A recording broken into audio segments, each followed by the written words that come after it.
From the north they heard a low wail of the wind, and Uncle Henry and Dorothy could see the long grass bowing to the coming storm. There came a sharp whistling from the south, and as they turned their eyes that way, they saw ripples in the grass coming from that direction also. Suddenly, Uncle Henry stood up. "There's a cyclone coming, Em," he called to his wife. "I'll go look after the stock." Then he ran towards the sheds where the cows and horses were kept.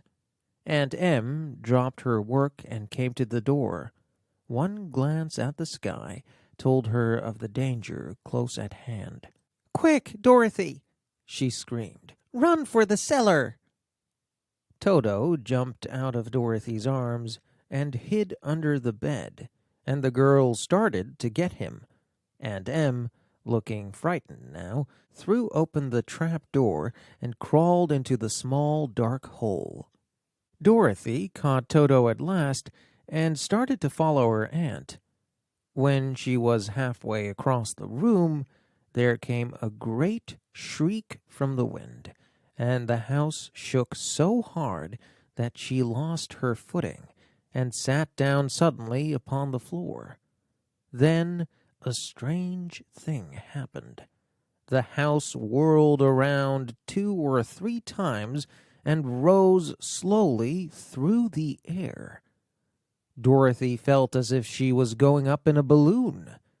The north and south winds met where the house stood and made it the exact center of the cyclone. It was very dark, and the wind howled horribly around her, but Dorothy found the floor was evening out. She felt as if she were being rocked gently, like a baby in a cradle. Toto did not like it. He ran around the room barking loudly, but Dorothy sat quite still on the floor, waiting to see what would happen.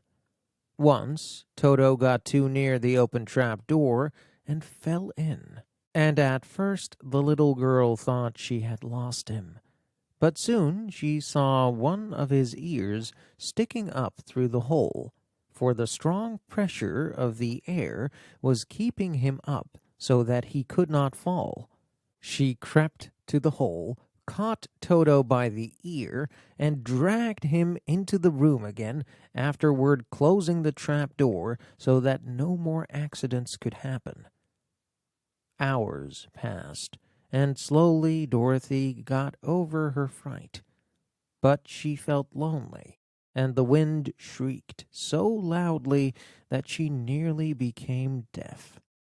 At first she had wondered if she would be dashed to pieces when the house fell again, but as the hours passed and nothing terrible happened, she stopped worrying and waited calmly. She waited to see what the future would bring. At last she crawled over the creaking floor to her bed and lay down upon it, and Toto followed and lay down beside her. In spite of the swaying of the house and the wailing of the wind, Dorothy soon closed her eyes and fell asleep.